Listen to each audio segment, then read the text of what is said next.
সুপ্রিয় দর্শক, আসসালামু আলাইকুম। আশা রাখি সবাই ভালো আছেন। করোনার এই মহামারীকালে দেশ ও দেশের বাইরে বসে যারা আমাদের এই প্রোগ্রামটি উপভোগ করছেন, তাদেরকে ইন্ডিপেন্ডেন্ট পারসেপশন অ্যান্ড রিসার্চ হাবের পক্ষ থেকে আমি মোহাম্মদ শাহরিয়ার পারভেজ জানাচ্ছি স্বাগত। আজ আমরা আপনাদের জন্য নিয়ে এসেছি একটি নতুন এপিসোড এবং বিগত পর্বগুলিতে আপনারা আমাদের সাথে ছিলেন। আপনারা দিয়েছেন আমাদেরকে ব্যাপক উদ্দীপনা, বলেছেন আপনাদের মনের কথাগুলি এবং জানিয়েছেন আপনাদের ভালোবাসার কথাগুলি এবং জানতে চেয়েছেন বিভিন্ন ইস্যু, বিভিন্ন টপিকস। তারই অনুভূতির কথা নিয়ে এবং ভালোবাসার কথাগুলি নিয়ে আমরা আপনাদের মাঝে আজকে উপস্থিত হয়েছি এবং আমাদের প্রোগ্রামটি আপনারা আগে থেকেই জানেন। এই প্রোগ্রামের নামকরণ করা হয়েছিল বিভাগ, দি পারসেপশন, এবং এই টক শোর মাধ্যমে আমরা সমাজের কিছু গুরুত্বপূর্ণ বিষয় আপনাদের মাঝে তুলে ধরব এবং আমাদের সাথে থাকবেন একজন এক্সপার্ট অথবা একজন গবেষক বা সমাজের বিভিন্ন স্তরের দক্ষ গুণীজন। তারই ধারাবাহিকতায় আজ আমাদের মাঝে উপস্থিত আছেন doctor S M Shahidul Islam, Public Health, Nutrition, Occupational Health and Safety Specialist, Divisional Manager, SMEC International Private Limited.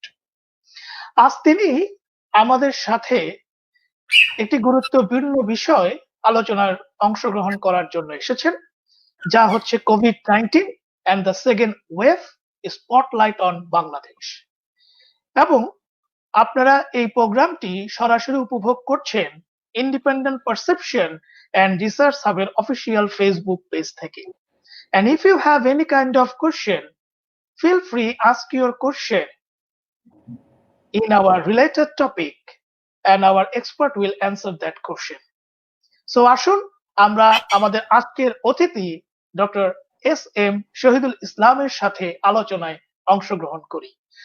Doctor Shahidul Islam, প্রথমেই জানতে চাইবো করোনার এই মহামারীকালে আপনি কেমন আছেন এবং এই সময় আপনি কিভাবে অতিবাহিত করছেন?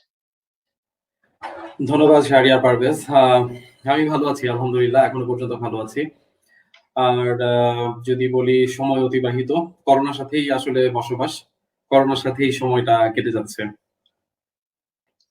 জি, আসলে আমরা সবাই এখন একটি মহামারীর সময় অতিবাহিত করছি।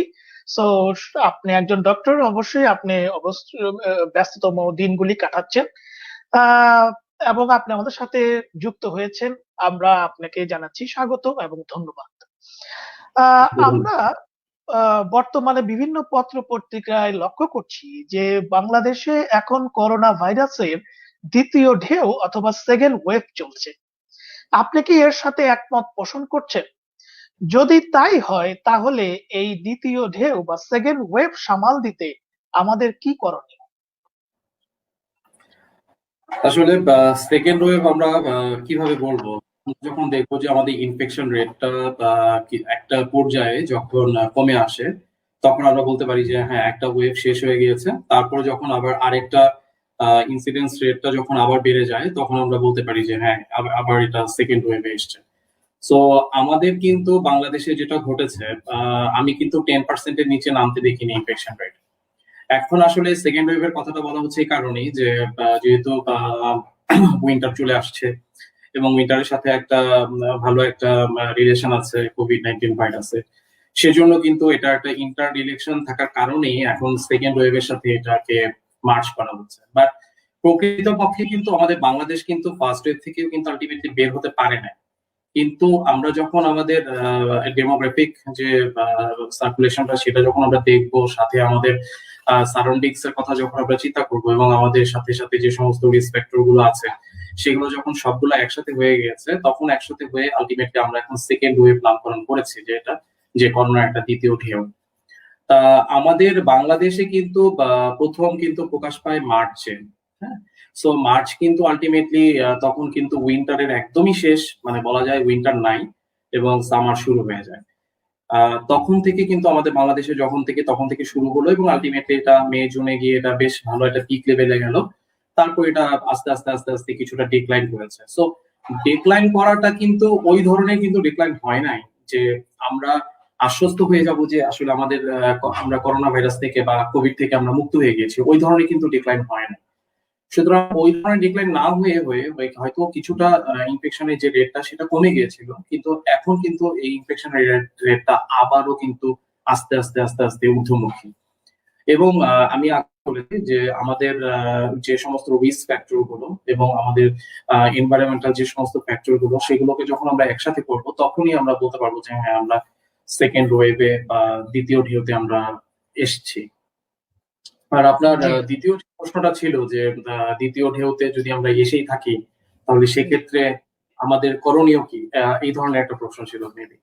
জি জি এখন প্রথম থেকেই আমি একটা কথাই বারবার বলে আসছি বিভিন্ন ভাবে, আপনাদের প্ল্যাটফর্মের মাধ্যমে আজকে বলছি, সেটা হচ্ছে যে আসলে এই বিষয়টাতে আমাদের সবচেয়ে ইম্পর্টেন্ট যেটা সেটা হচ্ছে যে আমাদের সচেতনতা তৈরি। আর সচেতনতা আসলে আমরা কেউই কিন্তু মানে জোর করে করাতে পারবো না, এটা সবার নিজের মধ্য থেকে আসতে হবে, তাই না?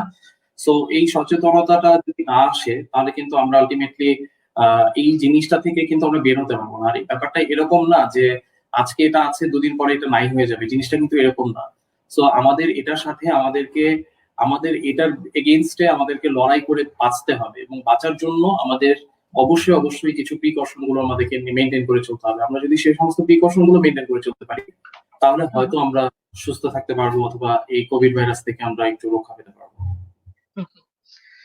জি, আমরা আপনার বিশ্লেষণ শুনছি।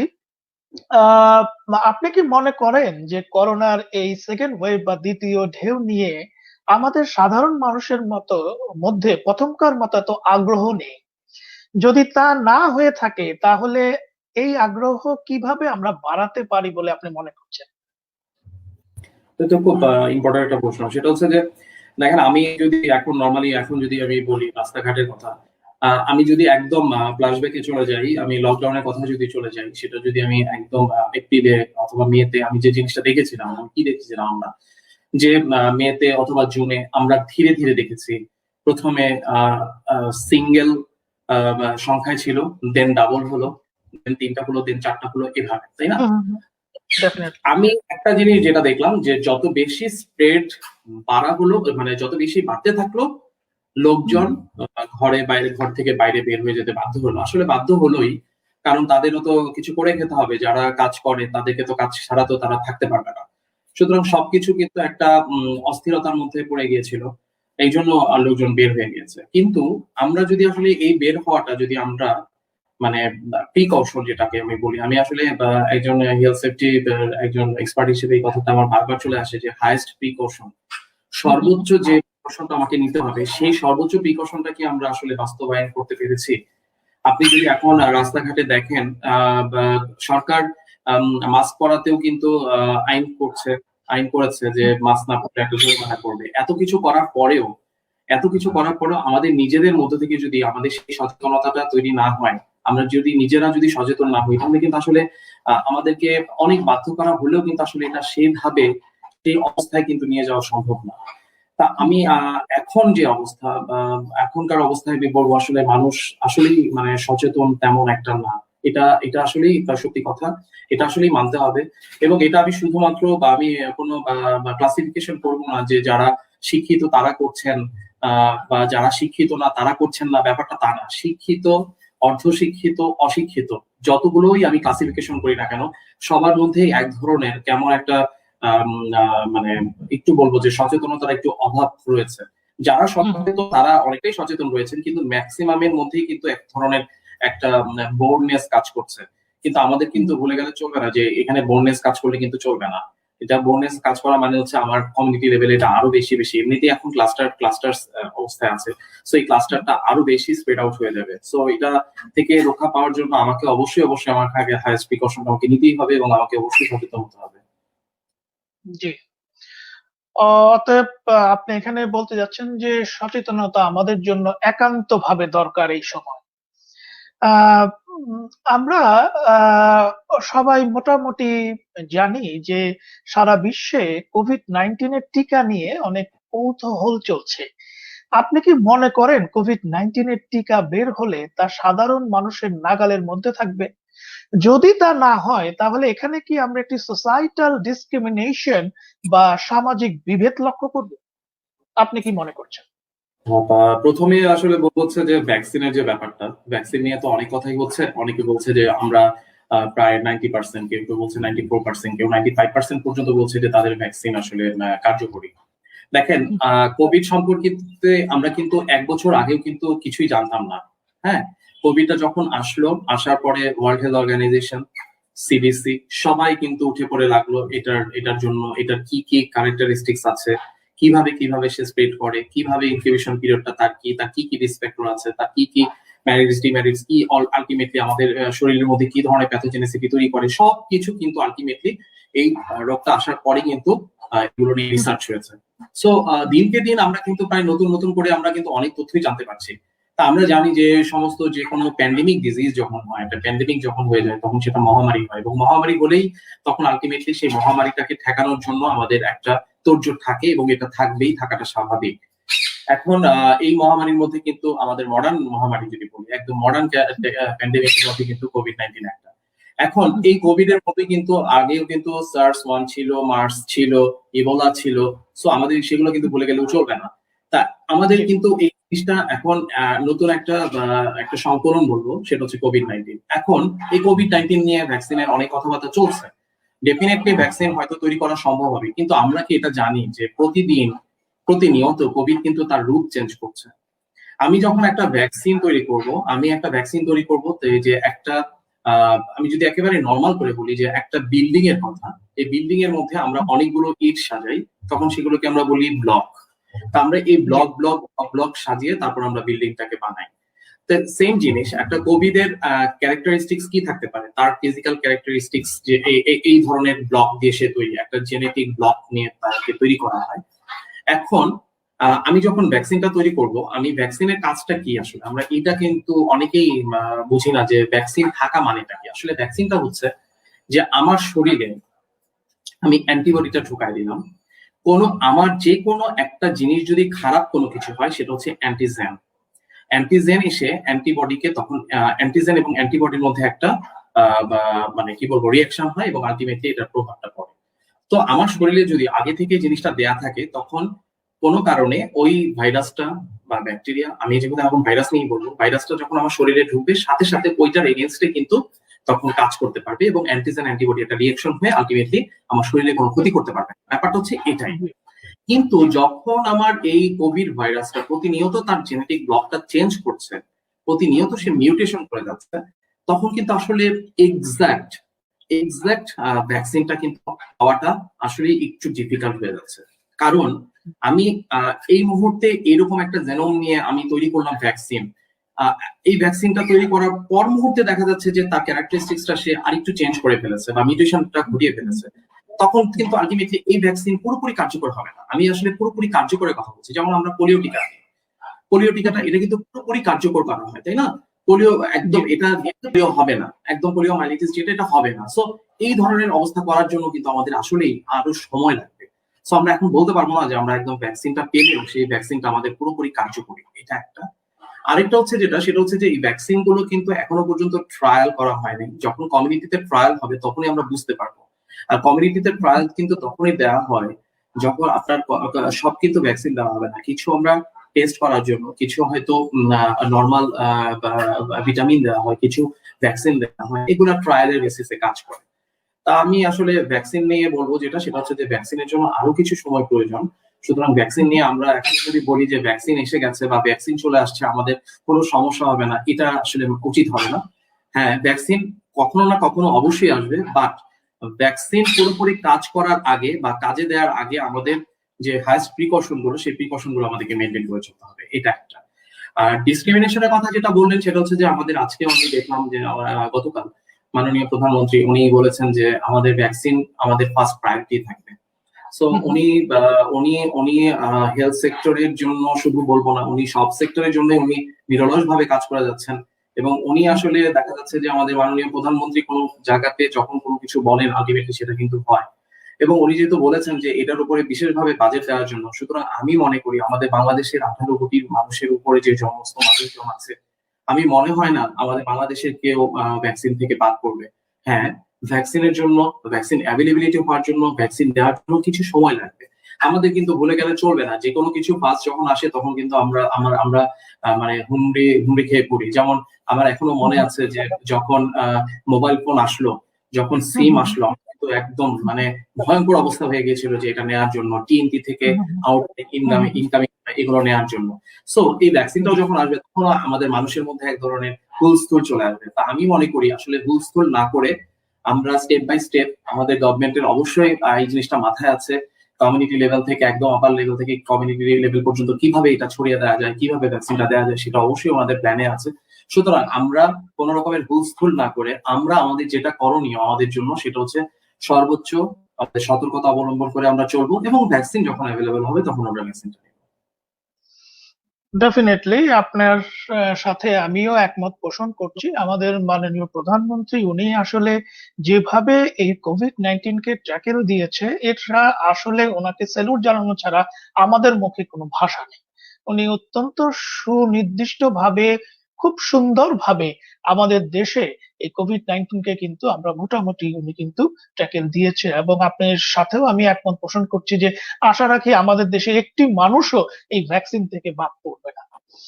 আহ পরবর্তী বিষয় আমি আপনার কাছে জানতে চাইবো যে আপনি কি মনে করেন যে কোভিড-19 এর দ্বিতীয় ঢেউ মোকাবেলায় আমাদের দেশের কমিউনিটি যে ক্লিনিক গুলি আছে সেগুলিকে আরো বেশি কাজে লাগানো উচিত, এবং কি ভাবে এই কমিউনিটি ক্লিনিক গুলিকে আমরা উন্নয়ন করে তা কোভিড-19 এর জন্য কাজে লাগাতে পারি? আপনি কি মনে করছেন?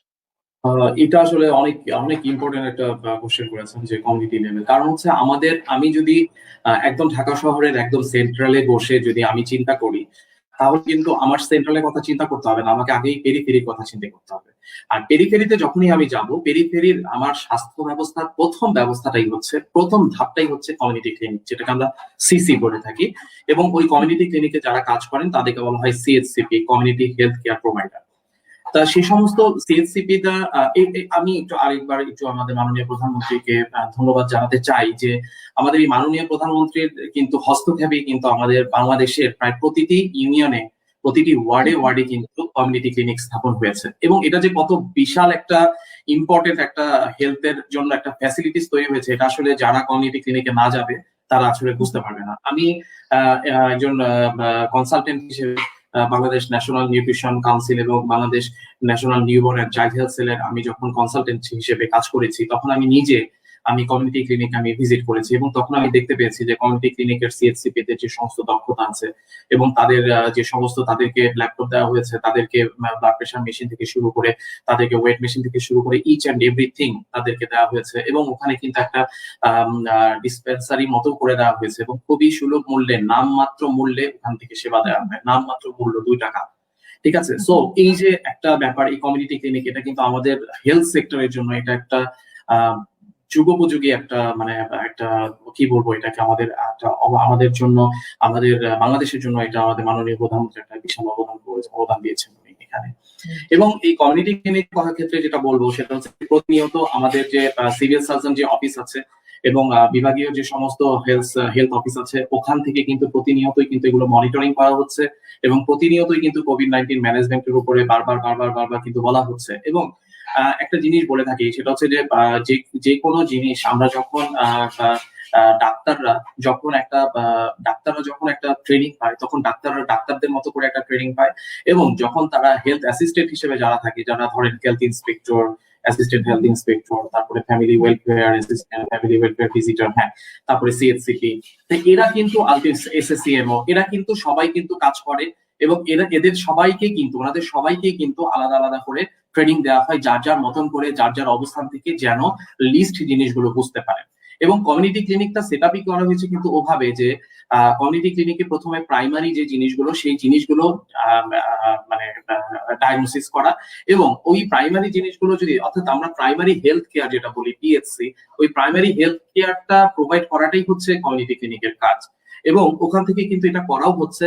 এবং আপনি জেনে খুশি হবেন অনেক কমিউনিটি ক্লিনিকে কিন্তু নর্মাল ডেলিভারি পর্যন্ত করা হয়।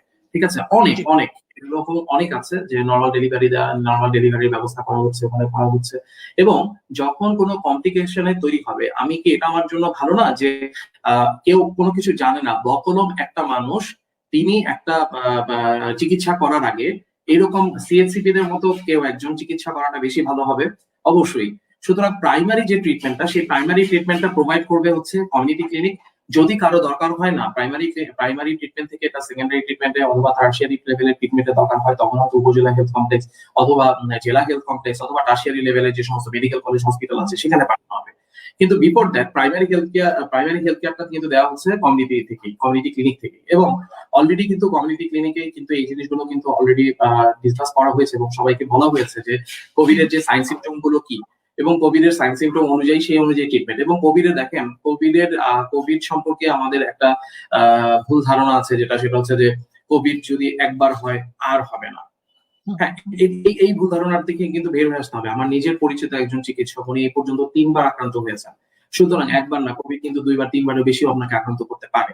সুতরাং এই জিনিসগুলো কিন্তু আমরা বিসিসি ম্যাটেরিয়ালের সাথে বলতে পারি, সেটা হচ্ছে যে বিহেভিয়ারাল চেঞ্জ কমিউনিকেশন, এবং এর মধ্যে সোশ্যাল বিহেভিয়ার চেঞ্জ কমিউনিকেশন হচ্ছে সবচেয়ে ইম্পর্টেন্ট। এবং এই এসবিসিসি পুরো ব্যাপারটা কিন্তু প্রথমে শুরুই হয় কমিউনিটি ক্লিনিক থেকে। সুতরাং কমিউনিটি ক্লিনিক আমি মনে করি এক্ষেত্রে বিশাল একটা ভূমিকা পালন করা শুরু করেছে অলরেডি, এবং ভবিষ্যতে আরো গুরুত্বপূর্ণ ভূমিকা পালন করবে। আপনি অনেক ইম্পর্টেন্ট একটি ইনফরমেশন আমাদেরকে দিলেন যে কোভিড কিন্তু একবার নয়, বারবার হতে পারে। অর্থাৎ যাদের একবার হয়ে গিয়েছে তারা কিন্তু আরো সচেতন থাকতে হবে, কারণ আপনার কিন্তু দ্বিতীয়বার হওয়ারও সম্ভাবনা আছে। সো আমাদের সাথে আসলে যুক্ত আছেন বিশ্বের বিভিন্ন দেশের বিভিন্ন দর্শক। আমাদের সাথে সাবিয়া খান, উনি ইউকে থেকে যুক্ত আছেন। সাজ খান, উনি ইউএসএ থেকে যুক্ত আছেন। আরো আছেন অনেক দর্শক আপনারা আমাদের সাথেই যুক্ত থাকুন, এবং আপনাদের কোনো কোশ্চেন থাকলে আমাদের যে এক্সপার্ট এখন আছেন doctor S M Shahidul Islam, তাকে করতে পারেন। এই অবস্থায় আমরা একটু আপনার কাছে জানতে চাই যে ঠান্ডার সঙ্গে করোনা ভাইরাসের সম্পর্ক কি?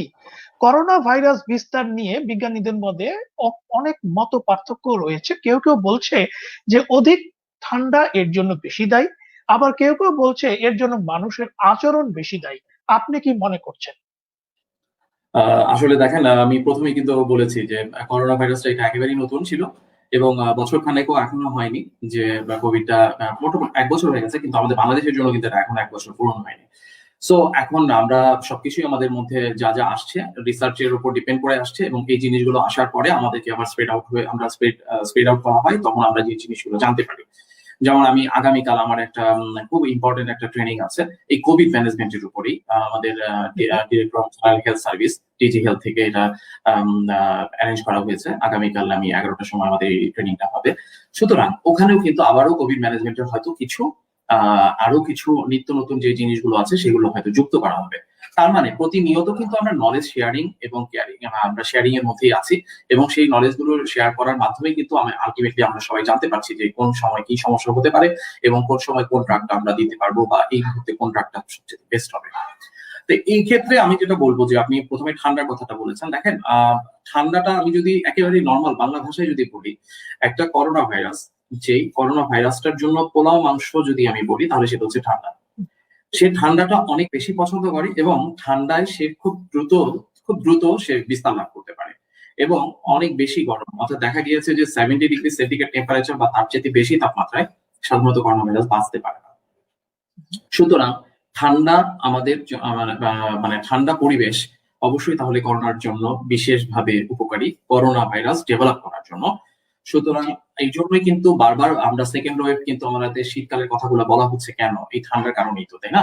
সো এই জন্যই বারবার বলা হচ্ছে যে ঠান্ডাটা খুব ইনফ্লুয়েন্সিং একটা ফ্যাক্টর হিসেবে কাজ করবে কোভিড-19 এটার সাথে আমি আরেকটু অ্যাড করি, সেটা হচ্ছে যে অনেকে দেখা যায় এটা আসলে একটু অপ্রাসঙ্গিক হয়ে যাবে, তারপর আমি অ্যাড করে দিচ্ছি, ভুলে যেতে পারি সেজন্য। যেটা অনেকে দেখা যায় যে কোভিড আক্রমণ হওয়ার পর ওনারা নাকে ভাপ নিচ্ছেন, তারপরে গার্গল করছেন। এতে ওনারা মনে করছেন যে আমি যত বেশি গরম খাবো বা গরম নিব তত বেশি তাড়াতাড়ি করোনা ভাইরাসটা মারা যাবে। জি, এটা করে অনেকেই এটাতে করে কিন্তু অনেকের গলা ছিঁড়ে গেছে, নাকের যে পর্দাগুলো থাকে পর্দাগুলো মানে একদম অ্যাব্রাশন হয়ে যায়, মানে একদম দেখা যাচ্ছে যে পাতলা, তো পর্দাগুলো খুব পাতলা, দেখা যায় অনেক বেশি হিটের কারণে এগুলো কিন্তু আমাদের যে আবরণটা খুব নরম হয়ে যে কোনো সময় কিন্তু এটা একটা বাজে একটা ব্যাপার করতে পারে। এগুলো কিন্তু খুব আমাদের শরীরের খুব স্পর্শকাতর অংশ, তো এগুলো ইচ্ছা করলেই আমরা যা ইচ্ছা তাই করতে পারি না। হ্যাঁ, আমি গার্গল করব, গার্গল করলে আমার শরীরটা ভালো লাগবে, আমার গলাটা ভালো লাগবে, আমার গলাটা ভালো রাখার জন্য আমাকে গার্গল করতে হয়। সেটা হয়তো আমি একবার, দুইবার বা তিনবার করতে পারি। নাক দিয়ে ভাপ টানতে পারি, আমি যদি আমার সাইনাসাইটিস এর প্রবলেম থাকে তাহলে আমি নাক দিয়ে ভাপ টানলে আমার এখানে যে সমস্ত ফ্লুইড গুলো থাকে সেই ফ্লুইড গুলো দেখা যায় ভাপ না নেওয়ার পরে, না নেওয়ার কারণে ওটা মানে তরল হয়ে যায় বা পাতলা হয়ে যায়, আলটিমেটলি এটা আমার শরীর থেকে বের হয়ে যায়। কিন্তু জি, করোনা ভাইরাস মারার জন্য আমি ভাপ নিব বা করোনা ভাইরাস মারার জন্য আমি গার্গল করবো, এটা কিন্তু একেবারেই ভুল ধারণা। কারণ করোনা ভাইরাস 70°C বা তার চাইতে বেশি তাপমাত্রায় কিন্তু মারা যায়। ইজ ইট পসিবল যে 70°C টেম্পারেচারের ভাপ অথবা 70°C তাপমাত্রার কোনো পানি আপনার গলায় নেওয়া? এটা কখনোই সম্ভব না। এক। নাম্বার দুই হচ্ছে যে আপনার করোনা ভাইরাসটা, আমাদের রুট অফ এন্ট্রি হচ্ছে তিনটা মেইনলি, সেটা হচ্ছে যে আমাদের মুখ, আমাদের নাক এবং আমাদের চোখ। তা এই তিনটা জায়গা দিয়ে আমাদের করোনা ভাইরাসটা যেতে পারে। আমাদের এই করোনা ভাইরাসটা যদি যাওয়ার পর আমাদের নেজাল রুটে বা ওরাল রুটে বা আমাদের আই রুটে যে রুটটা আছে, এই রুটগুলোতে কিন্তু ম্যাক্সিমাম 24 আওয়ার্স এর মতো এটা থেকে থাকে, তারপরে কিন্তু সে ভেতরে চলে যায় এবং পরবর্তীতে তার জন্য সবচেয়ে ফেভারিট জায়গাটা হচ্ছে ফুসফুস। ফুসফুসে গিয়ে সংক্রমিত করবেই, করোনা ভাইরাস ফুসফুসে গিয়ে সংক্রমিত করবেই। এটা হচ্ছে তার প্রথম ক্রাইটেরিয়া। তারপরে কেউ যদি দেখা যায় যে শরীরের রোগ প্রতিরোধ ক্ষমতা তার কম, তাকে খুব ইজিলি ফুসফুস থেকে তাকে কখনো কখনো কারো হার্টে ধরে ফেলে, কাউকে ব্রেনে ধরে ফেলে, হার্টে ধরে ফেললে হার্ট অ্যাটাক হয়, ব্রেনে ধরে ফেললে স্ট্রোক হয়, কিডনিতে ধরে ফেললে কিডনি ফেলিওর হয়। সো এগুলোকে আমরা বলি multi organ failure. So multi organ failure যেন না হয়, আলটিমেটলি আমরা তো তখন থেকেই তো চিকিৎসা শুরু করি। এই জন্যই বলা হয় যে করোনা ট্রিটমেন্ট আপনাকে শুরু করতে হবে। এবং আমরা যখন একটা পেশেন্ট যখন আসে তখন কিন্তু তাকে প্রথমে অ্যাসেস করা হয় যে তার কি কি অবস্থা আছে। তার বয়সটা একটা খুব ইম্পর্টেন্ট, তার অন্য কোনো রিস্ক ফ্যাক্টর, তার কোনো হার্ট ডিজিজ আছে কিনা, কিডনি ডিজিজ আছে কিনা বা লাংস ডিজিজ। বিশেষ করে আমরা কিন্তু প্রথমেই কিন্তু তাকে জিজ্ঞেস করে রাখি যে আপনার কি অ্যাজমা বা লাংস রিলেটেড কোনো প্রবলেম আছে কিনা, কারণ ওইখানেই সবার প্রথমে আঘাত হানবে। এখন কারো যদি অ্যাজমা বা লাংস রিলেটেড কোনো সমস্যা থেকে থাকে, তার মানে ডেফিনেটলি সে কিছুটা ইমিউনোসাপ্রেস, তার মানে তার রোগ প্রতিরোধ ক্ষমতাটা কিছুটা কম, তাতেই সেজন্যই কিন্তু সে এই ধরনের একটা রোগে সে ভুগছে। এর মধ্যে যদি করোনা নামক আরেকটা জিনিস আসে তাহলে ডেফিনেটলি সে আরো ভুগবে। সো এটা থেকে তাকে বের করার জন্য তখন থেকেই একটা হাইস্ট প্রিকশন নেওয়া হয় এবং তাকে হাইস্ট একটা ম্যানেজমেন্ট তখন থেকে দেওয়া হয়। অনেকে কিন্তু অপছন্দ করেন। আমি নিজের ক্ষেত্রেও বলবো, আমার খুব ক্লোজ হন, আমার ব্লাড রিলেটেড, উনিও বলেছেন যে হসপিটালে যাওয়ার পর আমাকে নাভির মধ্যে ইনজেকশন দিচ্ছে কেন, শুধু আমার তো কোনো দরকার নাই। অথচ ওনার বয়স কিন্তু 60-র উপরে। সো 60-র উপরে যেহেতু ওনার বয়স, ওনার যেহেতু হাইপারটেনসিভ, ওনার যে কোনো সময় কিন্তু ওনার হার্ট অ্যাটাক করতে পারে। সো হার্ট অ্যাটাকটা যেন না করতে পারে, হার্টটা যেন হেলদি থাকে, সেজন্য কিন্তু ওনার নাভির মধ্যে ইনজেকশন দেওয়া হচ্ছে। মানে কোশ্চেনটা এমন ছিল যে আমার লাংসের সমস্যা হতে পারে, তাহলে আমার নাভির মধ্যে কেন ইনজেকশন দিতে হবে? সো এই জিনিসগুলো আসলে সবই আসলে প্রোটোকলের মধ্যে পড়ে এবং প্রোটোকলের বাইরে কিন্তু কিছুই করা হচ্ছে না। ডেফিনেটলি অনেক ভালো বলছেন আপনি, এবং এর ইনফরমেশনের মাধ্যমে দর্শকরা অনেক উপকৃত হচ্ছে। কারণ কোভিড-19 নিয়ে আসলে এখনো আমাদের অনেকেরই তেমন কোনো অভিজ্ঞতা বা আইডিয়া এখনো নেই। আহ এই অবস্থায় আমরা একটু ভিন্ন ধরনের প্রশ্নে যেতে চাচ্ছি যে মহামারী করোনার কারণে গ্লোবাল ইকোনমিতে একটি বড় ধস নেমেছে, এবং 1870-এর পর 2020-কে অনেকে ইন্টারন্যাশনাল এক্সপার্টরা বলছে এটা অর্থনৈতিক মন্দা, এবং এই অবস্থায় গ্লোবাল ইকোনমিতে এক্সপেক্টেড লস হলো 8.8 ট্রিলিয়ন ইউএসডি। তাহলে পোস্ট করোনা বা এই সময় আমাদের স্বাস্থ্য খাতে কেমন প্রভাব পড়বে এই গ্লোবাল ইকোনমির মন্দা ভাবগুলি, এই বিষয়ে নিয়ে আপনি কি মনে করছেন? এখানে আসলে দুটো ব্যাপার। একটা হচ্ছে যদি আমি দুটো চিন্তা করি, একটা হচ্ছে গ্লোবালি, আরেকটা হচ্ছে আমার নিজের ঘরের কথা, অর্থাৎ আমার বাংলাদেশের কথা যদি আমি চিন্তা করি। তো জি, এখানে একটা জিনিস দেখেন, লকডাউন কিন্তু একটা সময় কিন্তু উঠিয়ে দেওয়া হয়েছে। লকডাউন কিন্তু উঠিয়ে দেওয়া হয়েছে শুধুমাত্র মানুষের কথা চিন্তা করেই কিন্তু লকডাউন উঠিয়ে দেওয়া হয়েছে, কিন্তু ওখানে কিন্তু বলা হয়েছিল যে আমরা হাইয়েস্ট প্রিকশন নিয়ে দেন আমরা লকডাউন আমরা তুলে দিচ্ছি এবং আমরা সকল প্রকার আমাদের প্রিকশন গুলো আমাদেরকে নিতে হবে। দেখেন, এখন আমার ইকোনমিকে সচল রাখতে হলে লকডাউন থাকলে কোনোভাবেই আমার ইকোনমি সচল থাকবে না। সো আমাকে লকডাউন এখানে উঠাতে হবে। হ্যাঁ, আমার ইমার্জেন্সি কিছু জিনিস আছে, সেই জিনিসগুলো হয়তো আমি হোল্ড করে রাখতে পারি, তাদেরকে হয়তো আমি বন্ধ করে রাখতে পারি। যেমন এই মুহূর্তে আমাদের বাংলাদেশে যেটা করা হচ্ছে, আমি আসলে মাননীয় প্রধানমন্ত্রীর সাথে আমাদের যিনি শিক্ষামন্ত্রী আছেন তাকেও আমি আসলে ধন্যবাদ জানাই যে এই ধরনের সাহসী পদক্ষেপ নেওয়া, যে আমাদের স্কুল কলেজ ইউনিভার্সিটি গুলোকে কিন্তু ওনারা বন্ধ করে রেখেছেন। দেখেন, ওখানে কিন্তু সবচাইতে বেশি কিন্তু একটা কি বলবো এটাকে গ্যাদারিং সেখানেই কিন্তু সবচেয়ে বেশি হয়, এবং বাচ্চাদেরকে কিন্তু আপনি হাজার বললেও কিন্তু বাচ্চাদেরকে কিন্তু ওইভাবে মেনটেন করানোটা কিন্তু এটা আসলে বিশাল ডিফিকাল্ট ব্যাপার। সুতরাং আমাদের যদি এখন মন্ত্রী পরিষদ থেকে যদি এই ধরনের কোনো ডিসিশন আসতো যে হ্যাঁ স্কুল খুলে দিলাম বা কলেজ খুলে দিলাম বা ইউনিভার্সিটি খুলে দিলাম, তখন কিন্তু দেখা যেত যে অনেক বেশি ফিজিক্যাল ডিস্টেন্সটা তো মানাই হচ্ছে না এবং খুব বেশি বেশি এফেক্টেড হতো। সুতরাং এই জিনিসটা থেকে কিন্তু আমরা এখন বের হয়ে আসছি। তা এখন আমাদের ইকোনমি চালানোর জন্য আমাদেরকে অন্যান্য যে সমস্ত জিনিসগুলো আছে সেগুলোকে আমাদের চালাতে হবে, দেখি আলটিমেটলি কিন্তু লকডাউনটা থেকে আমরা বের হয়ে আসছি। এখন লকডাউন থেকে বের হয়ে আসা মানে কিন্তু তা না যে আমার রোগ টোগ কিছু হবে না, কোনো সমস্যা হবে না, আমাকে কাজ করে যেতে হবে। আবার অনেকের মধ্যে টেন্ডেন্সি এটা যে হলে হবে না হলে নাই, মারা গেলে যাবো না গেলে না। কয়জন মানুষই বা মারা যাচ্ছে? আমার একটা প্রশ্ন, সেটা হচ্ছে যে প্রতিদিনই আমরা শুনছি সরকারি হিসেবে 20 জন 25 জন 30 জন 43 জন এরকম মারা যাচ্ছে। কেউ না কেউ কোনো না কোনো পরিবার থেকে অবশ্যই মারা যাচ্ছেন, এবং ওই পরিবারে নিশ্চয়ই তিনি খুব ইম্পর্টেন্ট একজন ব্যক্তি ছিলেন। প্রত্যেকটা ফ্যামিলিতে প্রত্যেকটা মানুষই কিন্তু একজন করে ইম্পর্টেন্ট হয়, তাই না? এবং এমনও তো হতে পারে যে ওই ব্যক্তিটাই ছিলেন ওই পরিবারের সবচেয়ে ইম্পর্টেন্ট কর্মক্ষম ব্যক্তি। তাহলে সেই ব্যক্তিটার লসের কারণে ওই ফ্যামিলিটা কি তার ধস নামলো না? আমরা কিন্তু একবারও সেই চিন্তা করি না। আমরা বলছি কয়জন মারা যাচ্ছে, আরে এই মারা যাওয়াটা তো হতে পারে আমি, এই মারা যাওয়াটা হতে পারে আপনি, এই মারাটা হতে পারে যে কোনো একটা ফ্যামিলির একজন। সুতরাং এই ধরনের একজন হয় তখন আমাদের কি অবস্থাটা হবে? আমরা কিন্তু এই জিনিসটা চিন্তা করি না। এই জিনিসটা চিন্তা করলে কিন্তু আমাদের এই সমস্যাটা হয়। এবং দেখেন, আমি আমি আমি চাকরি করছি, আমি কাজ করছি, আমাকে কাজ করতে হচ্ছে, আমাকে অবশ্যই আমি হাইয়েস্ট প্রিকশন, আমাকে প্রিকশন গুলো আমি জানি, সেই প্রিকশন গুলো নিয়ে আমি আমার অফিসে আমি যাবো। এবং আমার অফিসের স্টাফ যারা আছেন, আমাদের যারা এমপ্লয় আছেন, তাদের সবাইকে বলা আছে আপনারা প্লিজ আপনারা মিনিমাম যে আপনাদের হেলথ সেফটির ব্যাপারগুলো আছে এগুলো আপনারা মেনটেন করে চলেন। এখন কিন্তু এই জিনিসগুলো কিন্তু আমাদেরকে করতে হবে, না হলে কিন্তু এটা আমাদের জন্যই কিন্তু আলটিমেটলি ইকোনমি ধস নামা মানে সবার উপরেই নামা, এবং যে মানে যার অবস্থা খারাপ সে আরো খারাপ অবস্থায় যাবে। সুতরাং এই অবস্থা থেকে আমাদেরকে খারাপ যাওয়ার কোনো সুযোগ নাই। আমাদেরকে যেটা করতে হবে, এই অবস্থাতে থেকে আমাদেরকে এই প্রতিকূল পরিবেশে আমরা কিভাবে বেঁচে থাকবো, কিভাবে বেঁচে থাকতে পারবো, সেটার জন্য আমাদেরকে কাজ করতে হবে। এছাড়া কিন্তু আসলে আমাদের আর কোনো উপায় নেই। আর সেকেন্ড আপনি যে কোশ্চেনটা করলেন সেটা হচ্ছে যে আমাদের যে ইকোনমিতে তাহলে স্বাস্থ্যের ইয়েতে কিভাবে মানে কোভিডের হ্যাঁ আমাদের আমি গ্লোবালি যদি বলি, গ্লোবালি কিন্তু এতদিন আসলে আমাদের মানে আমি যদি একদম 90s এর পরে যদি বলি, আমরা সাধারণত আসলে ডিজিটালাইজেশন হয়েছেই তো 2000 এর পরে, তাই না? সো 2000 এর পরে কিন্তু এত বেশি আমরা এত বেশি টেকনোলজির সাথে আমরা পরিচিত হয়েছি যে আমরা আসলে সবকিছু দেখতে পাচ্ছি যে 2000 এর পর থেকেই আমরা সবকিছুর খুব ডিজিটালাইজেশনের মাধ্যমে আমরা খুব তাড়াতাড়ি আমরা সব মানে কোশ্চেন বলেন, অ্যান্সার বলেন বা যে কোনো একটা রিসার্চ বলেন, সবকিছু আমরা পেয়ে যাচ্ছি। সুতরাং এই ক্ষেত্রে আমি বলবো যে মানে গ্লোবালি কি ধরনের ইফেক্ট করতে পারে। গ্লোবালি অলরেডি কিন্তু ইফেক্ট করেছে। আমাদের এই বিশ্বের কিন্তু আগে কখনো এই ধরনের মহামারীর এই অবস্থার কিন্তু কোনো নজির ছিল না।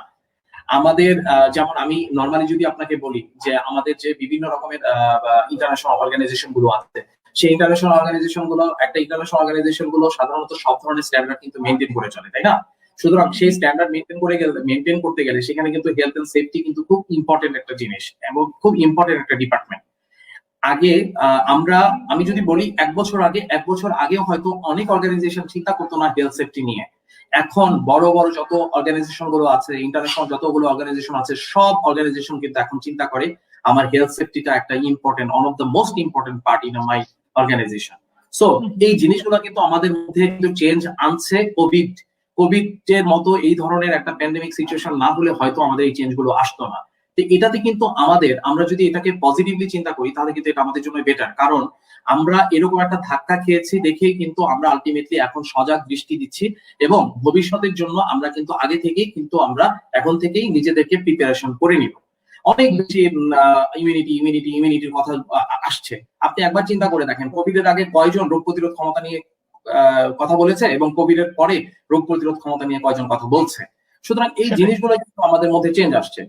আর গ্লোবালি আমি যেটা বলবো সেটা হচ্ছে যে গ্লোবালি আলটিমেটলি স্বাস্থ্যকে আসলে প্রায়োরিটি না দিয়ে কখনোই পারা যাবে না, এবং গ্লোবালি আমি যা দেখতে পাচ্ছি এখনো পর্যন্ত স্বাস্থ্য খাতকে কিন্তু হাইয়েস্ট প্রায়োরিটি দেওয়া হচ্ছে। এবং আমি যদি বাংলাদেশের কথা বলি, গতকাল আমাদের ক্যাবিনেট মিটিং এ আমি যতটুকু জানি প্রায় 3 অঙ্কের একটা এতশো কোটি টাকা শুধুমাত্র বাজেট বরাদ্দ রাখা হয়েছে শুধুমাত্র ভ্যাকসিনের জন্য। আমাদের প্রধানমন্ত্রী ভ্যাকসিনের জন্য আগে থেকে উনি বাজেট করে ফেলেছেন। সুতরাং আমি আসলে মাননীয় প্রধানমন্ত্রীকে আবারও ধন্যবাদ জানাতে চাই। সেটা হচ্ছে যে ওনার এখানে এত সদয় দৃষ্টি, এত বেশি সদয় দৃষ্টি, মনে হচ্ছে যেন বাংলাদেশের 18 কোটি জনগণ আছেন, 18 কোটি জনগণের স্বাস্থ্যের, শুধু স্বাস্থ্য বলবো না, সবকিছুর ক্ষেত্রেই আসলে ওনার অবদান আসলে অনস্বীকার্য।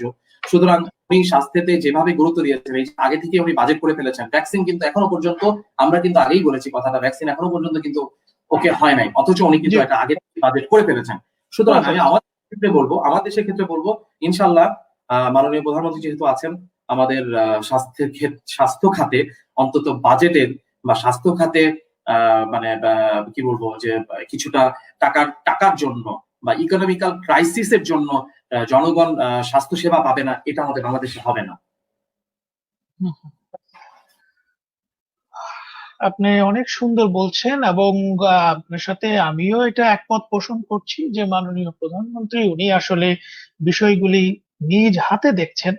তো আমরা আশা রাখতে পারি যে কোভিড যত মারাত্মকই হোক না কেন, আমাদের দেশ তার থেকে, আমাদের প্রধানমন্ত্রী যে পর্যন্ত আমাদেরকে এই কোভিড এর সহায়তা দিয়ে যাবেন, আশা রাখি যে আমাদের বাংলাদেশকে কোভিড সেইভাবে আক্রান্ত করতে পারবে না, এবং আমরা তা দেখছি।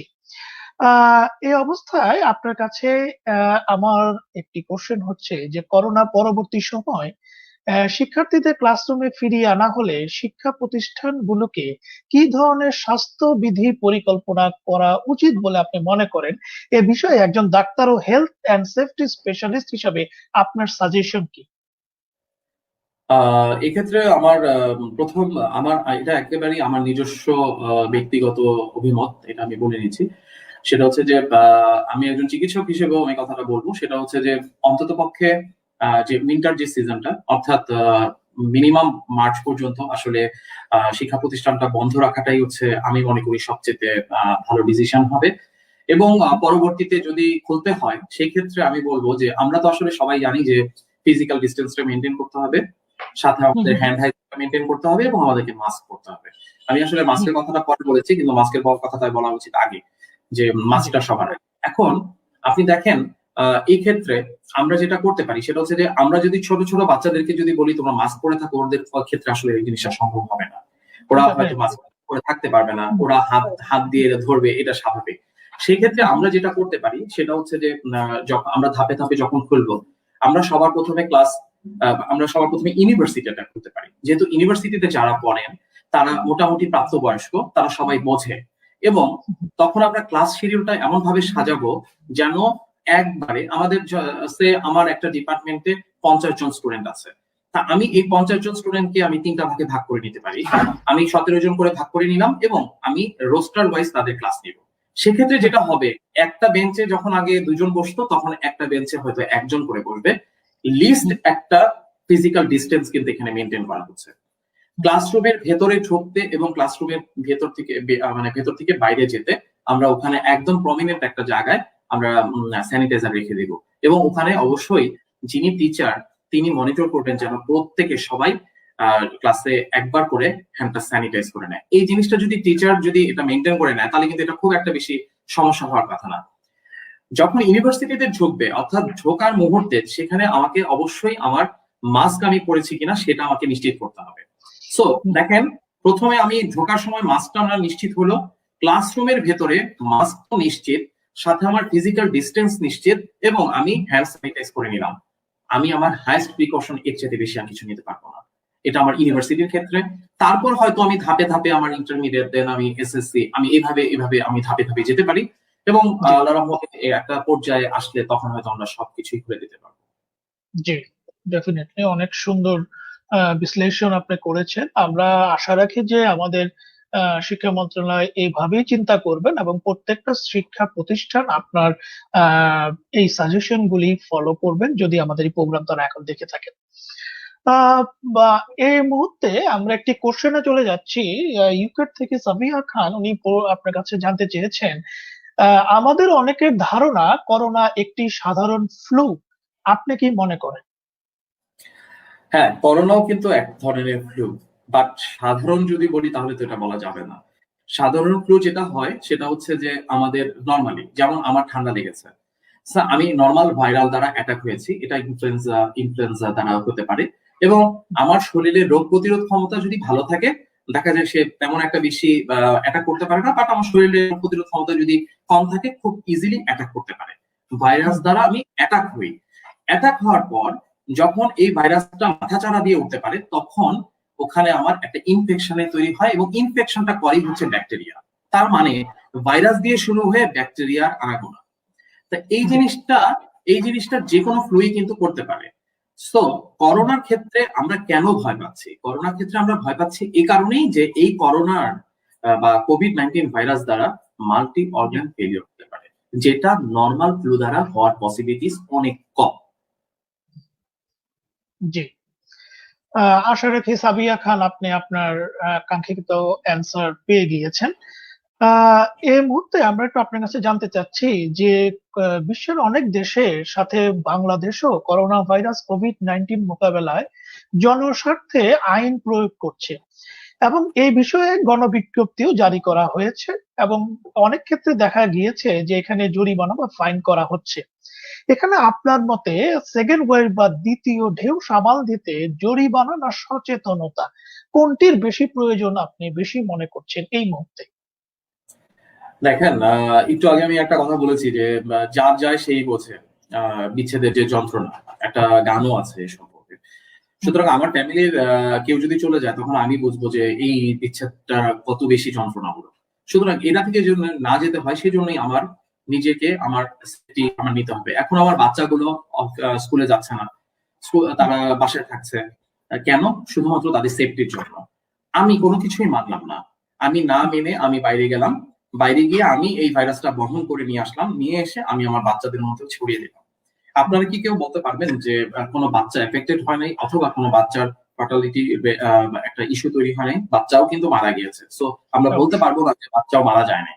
সুতরাং আপনার কারণে আপনার ফ্যামিলি থেকে কিন্তু একটা বিভাজন হয়ে যেতে পারে। সুতরাং এই বিয়োগ যেন না হয়, কোনো ফ্যামিলি থেকে কোনো মেম্বার যেন বিয়োগ না হয়, সেটাই কিন্তু আমাদের সবার চিন্তা করা উচিত। সরকার কেন করছে? সরকার করছে আপনাকে সচেতনতা, আপনি যেন নিজেই সচেতন হন সেটার জন্য।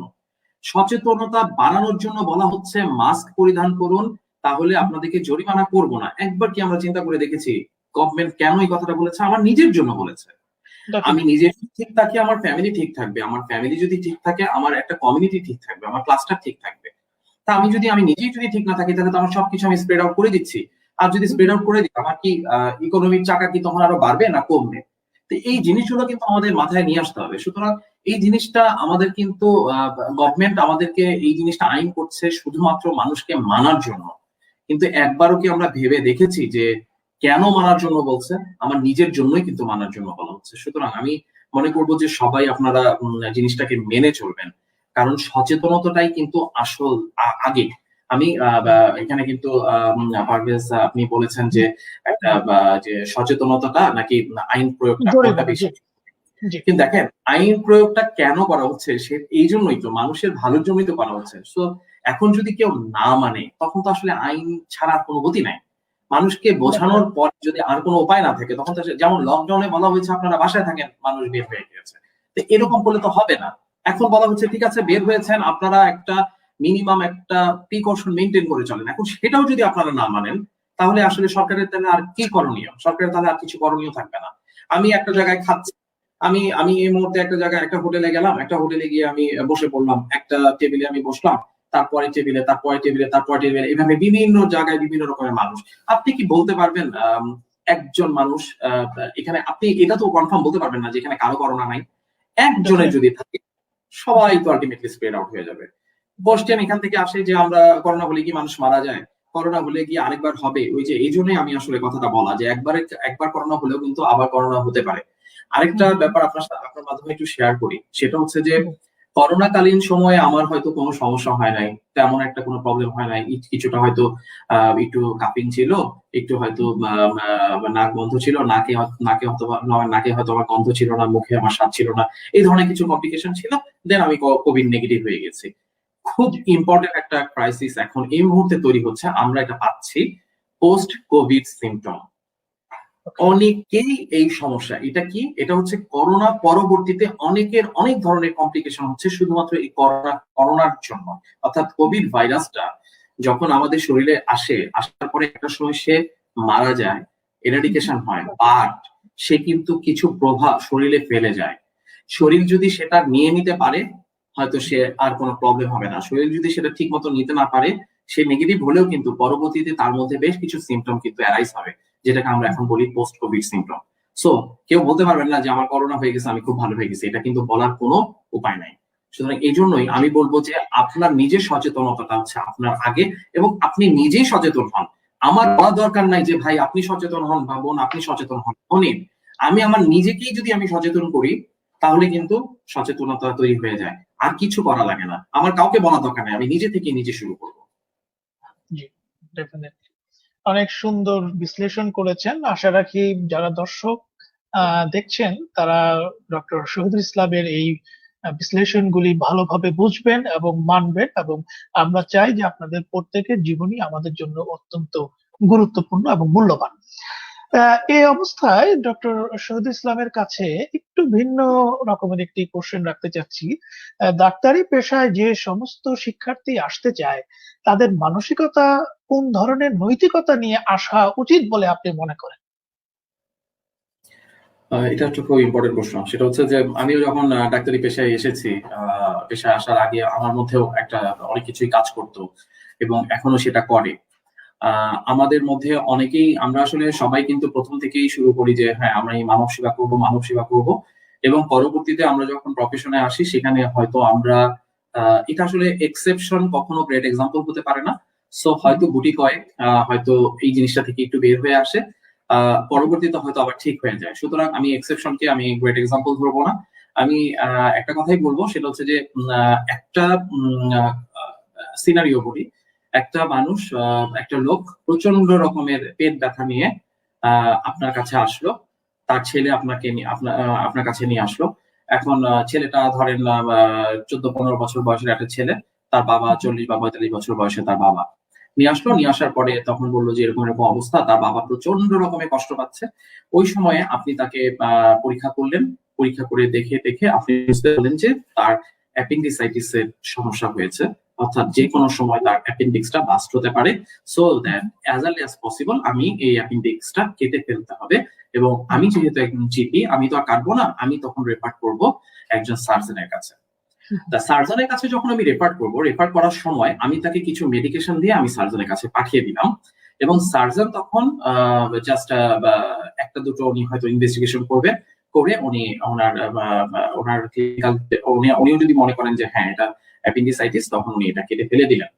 ফেলে দেওয়ার পর আপনি আপনার কাছে ওই পেশেন্টটা মাসখানেক পরে আসলো, এসে আপনাকে বললো স্যার আপনাকে অনেক অনেক ধন্যবাদ, আপনি যদি তখন আমাকে না পাঠাতেন, অপারেশন যে করে, যে সার্জারি স্যার বলেছে যে অপারেশনটা না করলে নাকি যে কোনো সময় বাস্ট হয়ে গেলে তখন পুরো পেটই কাটা লাগতো।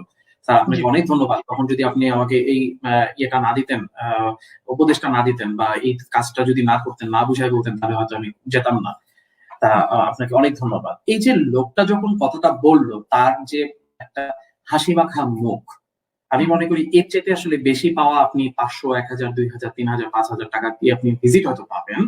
বাট এই যে তার ভেতর থেকে যে তার আপনার প্রতি একটা মমত্ববোধ, আপনার প্রতি যে তার একটা মানে একটা মানে কি বলবো এটাকে, মানে একটা কৃতজ্ঞতা প্রকাশ, এটা আপনি আসলে লাখ লাখ কোটি কোটি টাকা দিয়েও কিন্তু আপনি চাইলেও আপনি কিন্তু পারবেন না।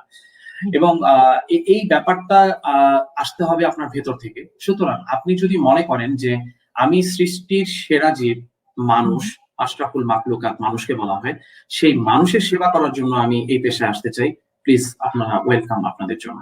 এর চাইতে ভালো এবং এর চাইতে মহৎ পেশা আপনারা আর খুঁজে পাবেন না, এবং মানুষের এত কাছাকাছি যাওয়ার আর কোনো উপায় নাই চিকিৎসক পেশা ছাড়া।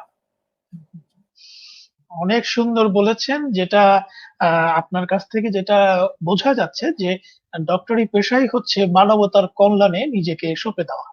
এবং এখানে আপনি একটি খুব সুন্দর কথা বলেছেন যে মানুষের এত কাছাকাছি যাওয়ার মতো সুযোগ বোধহয় আর নাই। অত্যন্ত অবশ্যই। সুন্দর একটি কথা আপনি বলেছেন। এক্ষেত্রে আরেকটি কোশ্চেন আপনার কাছে রাখতে চাচ্ছি যে বর্তমানে দেখা যাচ্ছে যে বাংলাদেশে পাবলিক মেডিকেল কলেজের পাশাপাশি অলমোস্ট 68 প্রাইভেট মেডিকেল কলেজ রয়েছে। এগুলির শিক্ষা গুণগত মান কোন ধরনের প্রযুক্তি ব্যবহার করা উচিত বলে আপনি মনে করেন? এক্ষেত্রে বাংলাদেশ সরকার কি পদক্ষেপ নিতে পারে?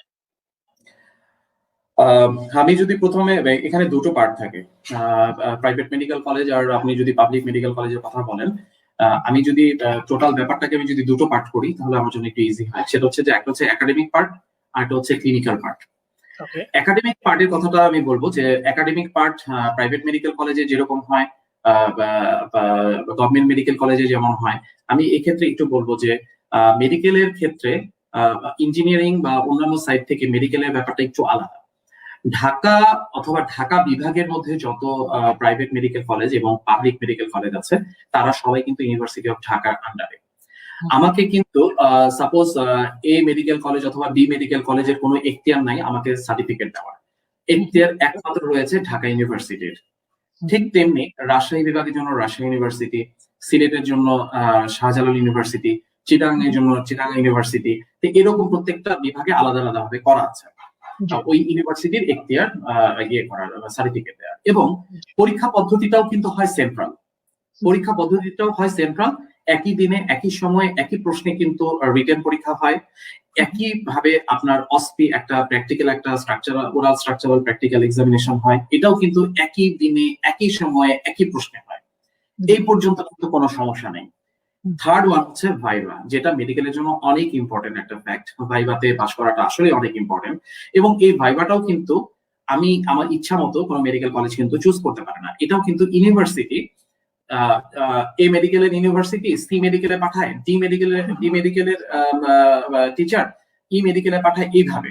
সো এই ক্ষেত্রে কিন্তু এক্সটার্নাল এবং ইন্টারনাল দুইজনের মার্কস আলটিমেটলি 60% না হলে কিন্তু পাস করার কোনো উপায় নাই। এবং এখানে একটা মানদণ্ড আছে 60%। যে কোনো দেশে আমরা যদি বাইরের কোনো কান্ট্রিতে স্কলারশিপ নিতে চাই সেখানে কিন্তু আমাদের 60% অর অ্যাবাভ নাম্বার লাগে। এবং সেই ক্ষেত্রে আমাদের বাংলাদেশের কারিকুলামে, মেডিকেলের কারিকুলামে 60 হচ্ছে পাস মার্ক। সো এটা কিন্তু ডেফিনেটলি খুব কঠিন একটা ব্যাপার, এবং 60% মানদণ্ড যেহেতু দেওয়া হয়ে গেছে, সুতরাং এই ক্ষেত্রে আপনার ইন্টারনাল এক্সটার্নাল দুইজনেরই আছে। সো এই একাডেমিক ব্যাপারে আমার আসলে কোনো ধরনের সন্দেহ নেই যে প্রাইভেট অথবা পাবলিক মেডিকেলের। আমি এখন আসবো 2 নম্বর ক্লিনিক্যালের কথাটা। ক্লিনিক্যালের ব্যাপারটাই হচ্ছে আমি যদি এখন নর্মালি ঢাকা মেডিকেল কলেজ হসপিটালের কথা যদি চিন্তা করি, যেখানে প্রতিদিন না হলেও মিনিমাম 10,000 আউটডোরে পেশেন্ট আসে, 10,000। সেখানে আমি যদি একটা প্রাইভেট মেডিকেল কলেজের কথা বলি, সেখানে হয়তো প্রতিদিন 100 আসে, আউটডোরে আসে। হয়তো এই ফ্রিকোয়েন্সিটা অনেক বেশি হয়, 500 বা 1,000 বা 2,000 এরকম হয় যখন তারা প্রি ক্যাম্পিং করে তখন। কিন্তু নর্মাল সময় যদি আমি বলি হয়তো 100, 150, 200 না হয় 500ই। 10,000 আর 500, it's a huge difference. So আপনি যত বেশি পেশেন্ট পাবেন, তত বেশি আপনার যিনি রেজিস্ট্রার থাকবেন, আপনার যিনি অ্যাসিস্ট্যান্ট রেজিস্ট্রার থাকবেন, আপনার যিনি আপনার সুপারভাইজার থাকবেন, তারা কিন্তু তত বেশি পেশেন্ট দেখছেন, তত বেশি পেশেন্ট সম্পর্কে আপনাকে বলছেন, এবং তত বেশি আপনি নিজেও একজন শিক্ষানবিশ হিসেবে তত বেশি আপনি দেখছেন, এবং তত বেশি আপনি আপনার জ্ঞানটা লাভ করতে পারবেন। এটাই স্বাভাবিক। সুতরাং এই ক্লিনিক্যালের ব্যাপারটাতে আমার একটু কথা আছে যে ক্লিনিক্যালটাকে যদি আরেকটু বাড়ানো সম্ভব হয়, আরেকটু বাড়ানো সম্ভব হওয়া মানে হচ্ছে যে প্রাইভেটে ভর্তি হওয়াটা একটু ব্যয়সাপেক্ষ। এই ব্যয় সাপেক্ষ ব্যাপারটা অনেক মেডিকেল কলেজে কিন্তু এটা করেছে যে একটা অংশ কিন্তু ফ্রি ফ্রি করে রাখা হয়েছে। তো এই ফিটাকে যদি আরেকটু বাড়িয়ে রাখা যায় তাহলে হয়তো পেশেন্টের ফ্রিকোয়েন্সিটা একটু বেশি আসবে, আর পেশেন্টের ফ্রিকোয়েন্সিটা বেশি আসলে তখন হয়তো তারাও কিন্তু বেশি বেশি পেশেন্ট দেখার সুযোগ পাবে। এবং অনেক আমরা পোস্ট গ্রাজুয়েশনের কথা যদি বলি, এখন পাবলিকে যেমন চান্স পাচ্ছে, প্রাইভেট থেকে কিন্তু কম চান্স পাচ্ছে না, প্রাইভেট থেকে অনেক চান্স পাচ্ছে। এবং আলটিমেটলি পোস্ট গ্রাজুয়েশনে যখন যেতে হয় তখন কিন্তু আর এই বিভেদগুলো থাকছে না যে কে পাবলিক থেকে আসলো আর কে প্রাইভেট থেকে আসলো, সুতরাং তখন এই জিনিস হয়ে যাচ্ছে। সো আমি মনে করি যে আন্ডার গ্রাজুয়েট লেভেলে যদি সম্ভব হয় ক্লিনিক্যাল লেভেলটাকে যদি আরেকটু বাড়ানো সম্ভব হয় তখন কিন্তু এটা বাড়ানোটাই বেটার। এবং যারা সাধারণত আসলে প্রাইভেট থেকে বের হয় তারা কিন্তু পরবর্তীতে কি করে, তারা নিজেরাও বোঝে যে হয়তো আমার একটু ল্যাকিংস আছে, এই ল্যাকিংসটাকে আমার ঠিক করে নেওয়া উচিত। তখন তারা করে কি ফট করে পোস্ট গ্রাজুয়েশন ট্রেনিং করে নেয় 6 মাসের অথবা 1 বছরে বা 3 মাসে, এরকম কিন্তু ট্রেনিং করে নেয়। যখন ট্রেনিং করতে যায় তখন কিন্তু সে একটা স্পেশালিটি চিন্তা করে যায়। কেউ হয়তো পেডিয়াট্রিক্সে যাচ্ছে, কেউ হয়তো ইয়েতে কি বলবো এটাকে কার্ডিওভাস্কুলার ডিজিজে যাচ্ছে, কেউ হয়তো এন্ডোক্রাইনে যাচ্ছে, কেউ মেডিসিন, কেউ সার্জারি, কেউ গাইনি, এরকম বিভিন্ন জায়গায় যাচ্ছে। এবং যে যেখানে যাচ্ছে সেখানেই কিন্তু আলটিমেটলি সে তখন কিন্তু অনেক বেশি ফোকাসড, কারণ ট্রেনিংটা করানোই হয় কিন্তু আলটিমেটলি সাধারণত সরকারি হাসপাতালগুলোতে। এবং ওখানে গিয়ে তখন সে অনেক বেশি ফোকাস হয়ে যাচ্ছে। এবং হিসাবে এটা আরো বেশি ভালো হচ্ছে যে যেহেতু সে একটা লাইন করে নিয়েছে যে আমি এই লাইনটাতেই থাকতে চাই, তখন দেখা যাচ্ছে যে সে অনেক বেশি ফোকাস হয়ে গেল, ফোকাস হয়ে যাচ্ছে, এবং পরবর্তীতে কিন্তু সে তার ক্লিনিক্যাল নলেজটা কিন্তু অনেক বেশি গ্যাদার হয়ে পাবে। সো এই ক্ষেত্রে আমার আসলে বাংলাদেশ সরকার বা যারা এই এই সম্পর্কিত যারা জড়িত আছে তাদেরকে একটা কথাই বলা থাকবে যে সম্ভবে আপনারা আপনাদের আসলে কোনো মানে কোনো কোয়ালিটি নিয়ে কোনো কথা বলার কিছু নাই। যদি সম্ভব হয় তাহলে যেন প্রাইভেট মেডিকেল কলেজগুলোকে বলা হয় যাতে তাদের ফ্রি বেডের সংখ্যা আরেকটু বাড়িয়ে দেওয়া যায়, যেন পেশেন্টের ফ্রিকোয়েন্সি গুলো আসে। আউটডোরে পেশেন্টের ক্ষেত্রে যেন ফিসটা একটু কম রাখা হয়, নামমাত্র মূল্যে রাখা হয়, যেন আউটডোরে বেশি বেশি পেশেন্ট মুভ করতে পারে। খুব সুন্দর বিশ্লেষণ করেছেন আপনি। এইভাবে যদি আসলে আউটডোরের যদি ফিটা যদি কমিয়ে যায় তাহলে আশা রাখি যে আমাদের দেশের অনেক মানুষ আসলে চিকিৎসার সুযোগ পেয়ে যাবে বা ডাক্তার দেখানোর সুযোগ পেয়ে যাবে। ঠিক আপনার এই প্রশ্নের প্রেক্ষিতে আরেকটি অ্যান্সারের প্রেক্ষিতে আরেকটি প্রশ্ন আপনার কাছে রাখতে চাই যে according to the news article একজন করোনা আক্রান্ত রোগী 14 দিন মানসম্মত প্রাইভেট হাসপাতালে ট্রিটমেন্ট করতে অলমোস্ট 4 লক্ষ টাকা লাগে, যেখানে 30 মিনিট অক্সিজেন সাপোর্ট চার্জ প্রায় 90,000 টাকা। অন্যথায় দেখা যাচ্ছে যে গভর্নমেন্ট হাসপাতালগুলিতে ট্রিটমেন্ট খরচ সম্পূর্ণ ফ্রি। আপনি এই ডিসক্রিমিনেশনকে কিভাবে ব্যাখ্যা করতে চান? এই ক্ষেত্রে আসলে ব্যাখ্যা করার আগে আমি একটা কথা বলবো, সেটা হচ্ছে যে আমাদের আমরা অনেকেই এই কথাগুলো বলি যারা সাধারণত আমাদের প্রাইভেট মানে কি বলবো এটাকে, যে গভর্নমেন্টে যাওয়ার মানে সরি প্রাইভেটে যাওয়ার মতো ক্যাপাবিলিটি আমার আছে। এবং আমি গভর্নমেন্টকে এড়িয়ে গিয়েছি যে গভর্নমেন্টে যাবো না, ভাল লাগে না। হ্যাঁ, আমি নিজে এড়িয়ে গিয়ে আমি পাবলিকে প্রাইভেটে গিয়েছি, এবং প্রাইভেট থেকে এই ধরনের একটা অবস্থা শোনার পরে বা অবস্থা আমি পড়ার পরে হ্যাঁ পরবর্তীতে আমি জিনিসটা ফ্ল্যাশ করেছি। আমার কথা হচ্ছে আপনারা যারা এই ধরনের সমস্যায় পড়েছেন তারা কি আগে প্রাইভেট গভর্নমেন্টে গিয়েছিলেন বা গভর্নমেন্টে গিয়ে চেষ্টা করেছিলেন যে ভর্তি হওয়ার জন্য? এটা হচ্ছে আমার ফার্স্ট কথা। কেন বললাম?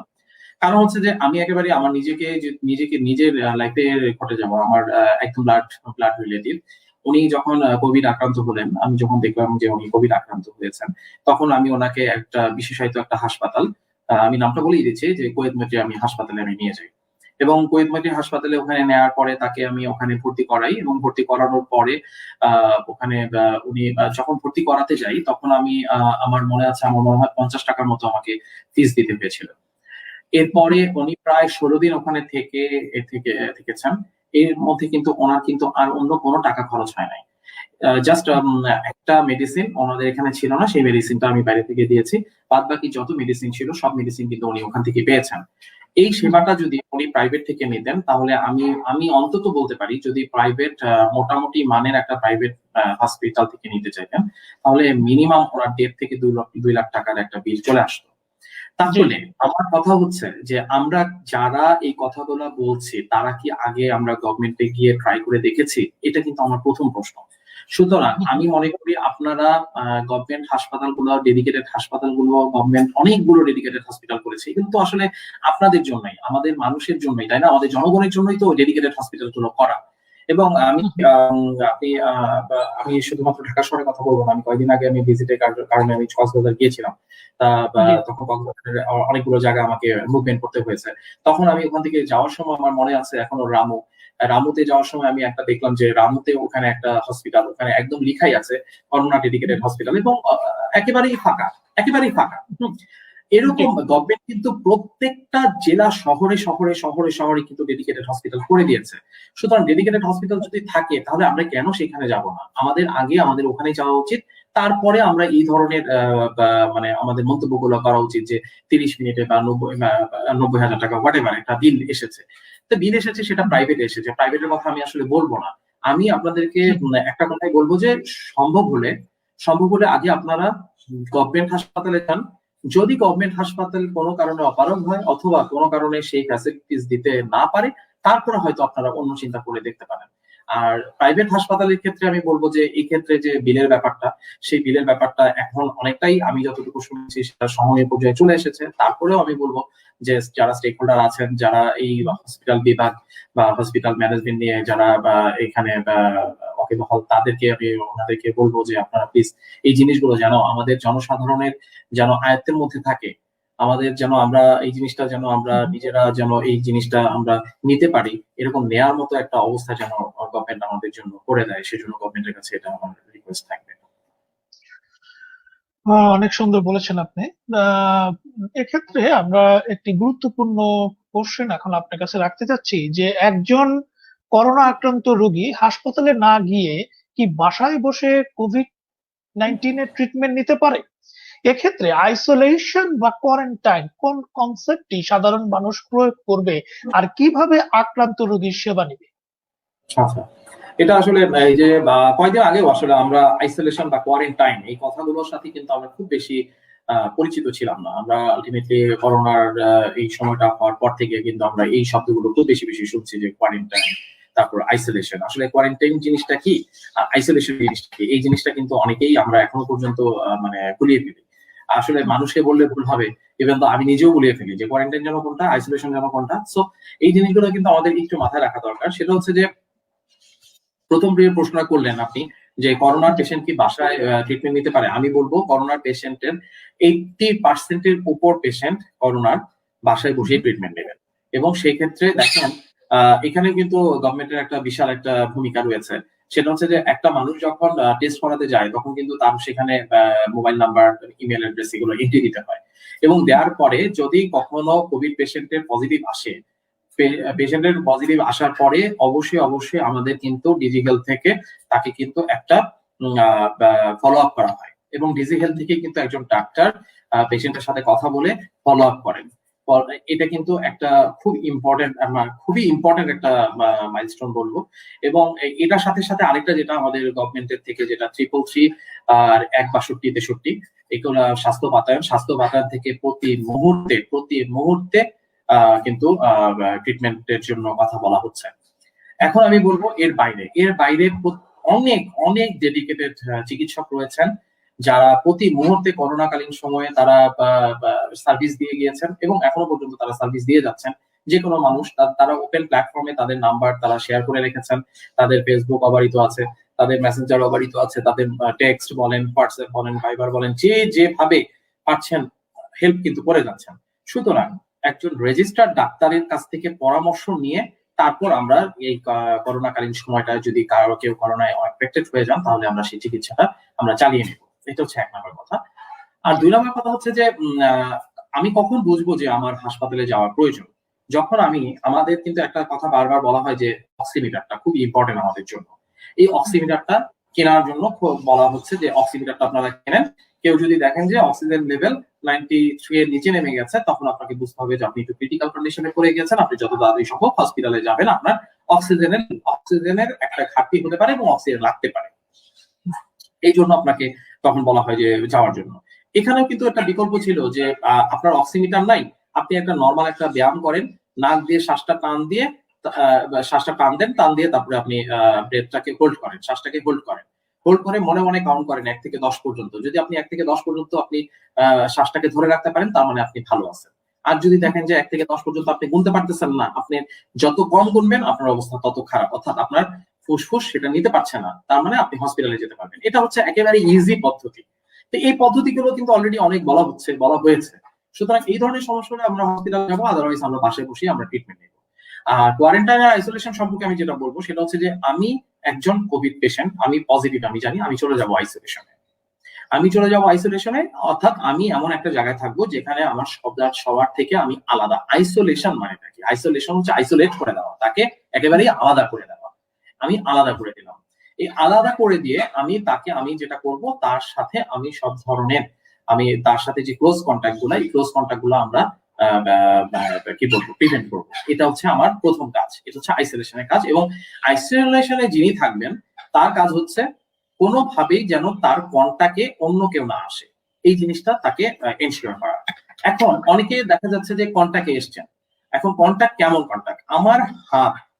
আমার হাতটা তখনই জীবাণু যুক্ত হবে যখন আমার নাক, মুখ অথবা চোখের মাধ্যমে, চোখে আমি ধরেছি, তখনই আমার হাতটা জীবাণু যুক্ত। এই হাতটা দিয়ে যদি আমি অন্য কাউকে ধরি তাহলে কিন্তু সে আমার কন্টাক্টে চলে আসলো।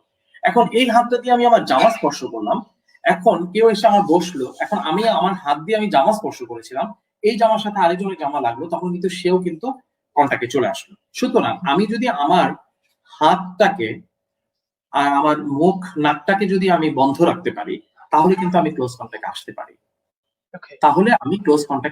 পারি। বাট বেটার হচ্ছে আমি আলাদা থাকবো, একেবারেই আলাদা। ক্লোজ কন্টাক্টে আমি আসবো না, আমি আলাদা থাকবো। এটাকে বলা হচ্ছে আইসোলেশন। আর কোয়ারেন্টাইন হচ্ছে, এখন আসলে কোয়ারেন্টাইনটা তেমন একটা নাই, কারণ এখন টেস্টটা অনেক বেশি সহজলভ্য হয়ে গেছে, তাই আমরা সবাই করে ফেলি। কোনো কারণে আমি এফেক্টেড হলাম, আমার ওয়াইফ এফেক্টেড হয় নাই। এখন আমি যখন জানলাম যে আমি এফেক্টেড, আমার ওয়াইফ তো 2-1 দিন আমার সাথে ছিল, তার মানে আমার ওয়াইফের মধ্যে কোনো রকমের সাইন সিম্পটম আসে নাই, বাট সে আমার ক্লোজ কন্টাক্টে ছিল। তখন তাকে কোয়ারেন্টাইনে যেতে হবে। কোয়ারেন্টাইনটা কি?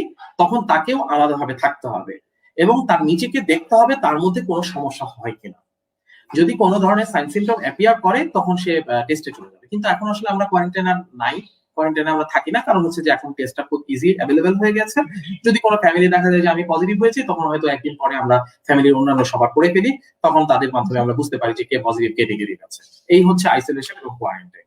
সো কোনো পেশেন্ট যদি কোভিডে আক্রান্ত হন, তিনি অবশ্যই আইসোলেশনটা মেনটেন করে চলবেন এবং কোভিডের চিকিৎসা 80% বাসায় নেওয়া সম্ভব। সুতরাং আপনারা প্রাথমিক ট্রিটমেন্টটা একজন বিএমডিসি রেজিস্টার্ড একজন ডাক্তারের কাছ থেকে আপনারা প্রেসক্রিপশন করে নেবেন এবং পরবর্তীতে আপনারা ফলো আপে থাকবেন। আর যদি আপনাদের পরিচিত কেউ না থেকে থাকে, 333 অথবা 16263 কল দিলেই কিন্তু আপনি সে সেবাটা পেতে পারবেন।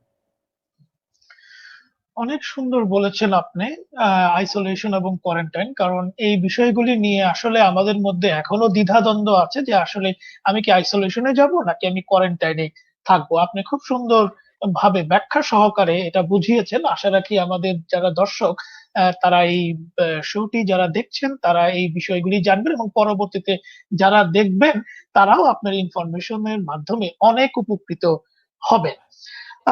আমরা আমাদের অনুষ্ঠানের একদম শেষ প্রান্তে আপনি যদি সংক্ষেপে আমাদের দর্শকদের উদ্দেশ্যে কিছু বলেন। আসলে অলরেডি অনেক কিছুই বলে ফেলেছি। শেষ একটা কথাই বলবো সবাইকে যে প্রিকশনটাকেই আমাদেরকে নিতে হবে। এই মুহূর্তে আমাদের প্রিকশনটাই আমাদের মানে অবলম্বন, এবং এই প্রিকশনের প্রথম ধাপটাই হচ্ছে মাস্ক। প্লিজ যখনই আপনারা বাসা থেকে বের হবেন, যেখানেই যান না কেন, আপনি বাসা থেকে বের হয়ে একটা দোকানেই গেলেন, আপনারা প্লিজ দয়া করে মাস্ক পরিধান করুন। এবং আপনি যখনই সময় পাবেন, যখনই আপনার মনে পড়বে, সাথে সাথে ভালো করে হাতটা সাবান দিয়ে ভালোভাবে হাতটা ভালো করে ধুয়ে নেবেন। এটাই আপনাদের কাছ থেকে কাছে চাওয়া। আরেকটা ব্যাপার হচ্ছে যে আমরা স্যানিটাইজেশন করি, মানে স্যানিটাইজার ইউজ করি। এই স্যানিটাইজার ইউজের ক্ষেত্রে অবশ্যই লক্ষ্য রাখবেন যে স্যানিটাইজার ইউজ করার পরপরই আপনারা কখনোই আগুন বা আগুনের কাছাকাছি যাবেন না, কারণ এখান থেকে কিন্তু অনেক বেশি বার্নের একটা পাওয়া যাচ্ছে, মানে কি বলবো, এভিডেন্স পাওয়া যাচ্ছে, এবং এখানে কিন্তু অনেক ইনসিডেন্স হচ্ছে আপনার বার্নের, এবং শীতকালে কিন্তু বার্ন অনেক বেশি বেড়ে যায়। সুতরাং এই বার্নের ব্যাপারটা থেকে আপনারা প্লিজ একটু খেয়াল রাখবেন যেন স্যানিটাইজারটা দিয়ে আপনারা না যান। এই জন্য সবচেয়ে বেস্ট হচ্ছে সাবান দিয়ে হাত ধুয়ে দেওয়া, হাত ভাবে ধোয়া। পরিবারের সবাইকে ভালোভাবে যখনই আপনার মনে পড়বে সবাইকে দেখে আপনি একবার করে হাতটা ধুয়ে দিবেন। আর যখন আপনি বাসা থেকে বাইরে থেকে যখন বাসায় আসবেন তখন তো ডেফিনেটলি আপনার হাতটা আপনি ভালোভাবে ধুয়ে নেবেন, মাস্কটা পরিধান করবেন এবং আপনার বাসায় আসার পরে আপনার যে পোশাক আশাক ছিল সেই পোশাক আশাক দিয়ে একদম সম্পূর্ণভাবে আপনি ক্লিন করে ফেলবেন এবং সম্পূর্ণ ধোয়া একটি পরিষ্কার কাপড় চোপড় পরবেন এবং পরবর্তী দিনে যেটা আপনি পরেছিলেন সেটা ভালোভাবে রোদে শুকিয়ে তারপর আবার পরবর্তীতে পরবেন। এই জিনিসটা আপনারা একটু মেনে চলেন, ইনশাল্লাহ আমরা এই করোনা থেকে অবশ্যই বের হয়ে আসতে পারবো। আবারও আমরা খুব বুক ভরে আমরা নিঃশ্বাস নিতে পারবো। আমরা আসলেই অনেকটা সময় আমরা বুক ভরে নিঃশ্বাস নিতে পারি না। এটা আসলে আমাদের জন্য অনেক কঠিন একটা ব্যাপার, অনেক কষ্টের একটা ব্যাপার। আমরা চাই আবার বুক ভরে নিঃশ্বাস নেওয়ার জন্য, এবং এই জন্য আপনার আমার সবার সহযোগিতা একান্তভাবে কাম্য। আমরা যত বেশি আমরা নিজেরা সচেতন হব, তত তাড়াতাড়ি আমরা কোভিড নামক এই মহামারী থেকে তত বেশি তাড়াতাড়ি আমরা বের হয়ে আসতে পারবো। সবাইকে অনেক ধন্যবাদ। MS পারভেজ, আপনাকে অনেক অনেক ধন্যবাদ। জি, আপনাকে অনেক ধন্যবাদ। আমি জাস্ট শেষ করার আগে আপনার কাছে আর একটি ছোট প্রশ্ন রাখতে চাই আমার ব্যক্তিগত বিষয় থেকে, আমার ব্যক্তিগত উদ্যোগ থেকে, যেটা হচ্ছে যে আমরা অনেকে মাস্ক পরিধান করি। আসলে এখন দেখা যাচ্ছে যে অনেক রকম রং বেরঙের মাস্ক পরে আমরা চলাফেরা করি। আসলে এই ক্ষেত্রে কি আপনার মাস্কের ক্ষেত্রে কি আমাদের কোনো তারতম্য বা ভ্যারিয়েশন আছে কিনা, এইটুক যদি আপনি একটু ক্লিয়ার করে বলতেন আমাদেরকে। মানে খুবই খুব খুব খুব গুরুত্বপূর্ণ একটা টপিকস নিয়ে কথা বলেছেন। আসলে এটা আসলে খুব গুরুত্বপূর্ণ। আমরা দেখতে পাচ্ছি যে বিভিন্ন ডিজাইন করা বিভিন্ন রকমের মাস্ক আমরা করছি। আমাদের যেটা ইনশিওর করতে হবে, আমাদের প্রথম ক্রাইটেরিয়া কি দেখেন, আমি যখন একটা কাপড়ের মাস্ক আমি যখন করছি তখন ওই কাপড়ের মাস্ক অবশ্যই আমাকে 3 লেয়ারের কাপড়ের মাস্ক পেতে হবে। এটা হচ্ছে আমার প্রথম ক্রাইটেরিয়া। এখন আমি আজকে একটা মাস্ক পরলাম, এই মাস্কটাতে কোনো কারণে ধরেন জীবাণু লেগে গিয়েছে। এখন এই জীবাণুটা লেগে গিয়েছে, আমি এটা এনে রাখলাম, পরবর্তী দিনে আমি আবার এটা পরে গেলাম, আমি যখন যেখানে রাখলাম সেখান থেকেও কিন্তু আমার জীবাণুটা স্প্রেড আউট হতে পারে, তাই না? সো এই একটা কাপড়ের মাস্কের দাম হয়তো 150 টাকা, 200 টাকা বা 100 টাকা, হোয়াটএভার হতেই পারে, অনেক অনেক অনেক ধরনের দামের ডিফারেন্স আছে। আমি যদি একটু কষ্ট করে এই ধরনের আমি যদি একটা সার্জিক্যাল মাস্ক আমি কিনি, আমাদের একটা সার্জিক্যাল মাস্ক কিনতে এখন খরচ পড়ে ম্যাক্সিমাম হয়তো 5 টাকা। তা আমি সার্জিক্যাল মাস্কটা ইউজ যদি করি, আমি সারাদিনে একটা সার্জিক্যাল মাস্ক ইউজ করলাম, যদি কখনো কারো প্রয়োজন হয় দুটো ইউজ করলাম, সেক্ষেত্রে আমরা কি করতে পারি, আমরা অন্তত পক্ষে সপ্তাহে কিন্তু আমরা আমি বলতে পারি যেটা সেটা হচ্ছে যে 5 টাকা করেও যদি লাগে তাহলে আমি 150 টাকায় আমি 30 দিন চলতে পারি আমার একটা মাস্কে, 30টা মাস্কে প্রতিদিনের জন্য একটা মাস্ক। তাহলে এটা আমার জন্য বেশি ইফেক্টিভ নাকি কাপড়ের যে মাস্ক, যেটা ময়লা হতেও পারে, যেটা জীবাণু বহন করতে পারে, সেটা বেশি ইফেক্টিভ? এবং আরেকটা কথা হচ্ছে যে কাপড়ের যে মাস্কগুলো আছে সেই কাপড়ের মাস্কগুলোতেও কিন্তু আপনার একটা নির্দিষ্ট একটা সময় পর্যন্ত আমরা এটা ইউজ করতে পারবো, নির্দিষ্ট সময় পরে কিন্তু আমরা এটা ইউজ করতে পারবো না। সুতরাং এটাও কিন্তু আমাদেরকে খেয়াল রাখতে হবে। সুতরাং আমি আপনাদের সবাইকে অনুরোধ করবো যে সম্ভব হলে আপনারা সার্জিক্যাল মাস্কটা ইউজ করেন। যদি কারো পক্ষে মনে হয় যে না আমি সার্জিক্যাল মাস্ক না, আমি ওই ধরনের কাপড়ের মাস্কটা আমি ইউজ করতে চাই, সেক্ষেত্রে অবশ্যই ওয়েলকাম, আপনারা কাপড়ের মাস্কটা ইউজ করেন। কিন্তু সেক্ষেত্রে আপনাদেরকে যেটা করতে হবে, অবশ্যই মাস্কটা প্রতিদিনেরটা প্রতিদিন পরা যাবে না। আজকে যদি আমি একটা মাস্ক পরি, পরের দিন আমি আরেকটা মাস্ক পরবো এবং এটা আমি ধুতে দিব, পরের দিন প্রখর রোদে আমি এটা শুকিয়ে তার পরের দিন আমি আবার আরেকটা ওই মাস্কটা আমি পরতে পারবো। সুতরাং আমি যদি দুইটা মাস্ক আমি যদি ইউজ করি তাহলে আমি একদিন পর পর আমি পরতে পারি। তা এই ধরনের ঝামেলাতে না গিয়ে আমি যদি সার্জিক্যাল মাস্কটা ইউজ করি, সেটা কি আমার জন্য বেশি বেটার না? এটা হচ্ছে আমি এটা আপনার প্রশ্নের উত্তরটা দিলাম। সাথে আমি আরেকটা আপনাদেরকে অনুরোধ করব, মাস্ক পরার একটা নিয়ম, আমরা মাস্ক যখন পরবো তখন আমরা মাস্কটা এইভাবে পরবো।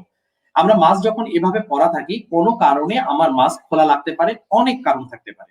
আমরা যেটা করি, কেউ কেউ এরকম করি, কেউ কেউ এরকম করি, কেউ কেউ এরকম, এগুলো কিন্তু মাস্ক খোলার কোনো রুলসে পড়ে না। বরং আপনি যখন এখানে যখন আমার জীবাণু লাগতে পারে কোনো কারণে, আপনি যখন এটা এভাবে টেনে নিয়ে আসছেন, তখন কিন্তু আপনি নিজেই জীবাণুটা মাস্কে লাগালেন এবং পরে আবার আপনি নিজেই কিন্তু এটা আবার আপনি উপরে উঠাই দিলেন। তাহলে আলটিমেটলি কি হলো, নিজেই আপনার নিজের জীবাণুটাকে নিয়ে আসলেন। সুতরাং মাস্ক খুলতে হলে আমার নিয়মটা হচ্ছে প্রপারলি আমি মাস্কটা যেভাবে পরেছিলাম ঠিক সেভাবে আমি আবার আমার মাস্কটা খুলে ফেলবো। এটা মাস্ক খোলার একটা নিয়ম। এখন আমি যখন এই মাস্কটা যখন খুলবো, খোলার পরে আমি মাস্কটাকে কিভাবে রাখবো? আমার তো ভেতরেরটা তো আমার অনেক সেন্সিটিভ, তাই না? আমি কিছুই না, আমি জাস্ট মাছটাকে, আমি কিন্তু ভেতরে টাচ করবো না, ভেতরে আমার টাচ করা যাবে না। মাছটাকে জাস্ট আমি দুই প্রান্তে ধরে এভাবে টান দিয়ে আমি ভেতরটা আমি সিলগালা করে দেন আমি আমার কাজ করব, বা আমি হয়তো খাচ্ছি, খাওয়ার আগে আমি আমার হাতটা ভালোভাবে ধুয়ে নিলাম, খাবার খেলাম, খাওয়ার পরে হাতটা ভালোভাবে ধুয়ে দেন আবার আমার মাছটা যখন নিব, নিয়ে আবারও আমি এটা এভাবে, আমি কিন্তু ভেতরে টাচ করবো না, উপরে টাচ করে আমি জাস্ট আমার যে রাবারটা আছে দুই পাশে যে রাবারটা দিয়ে আমি আবার ইজিলি আমি এটা করে নিলাম।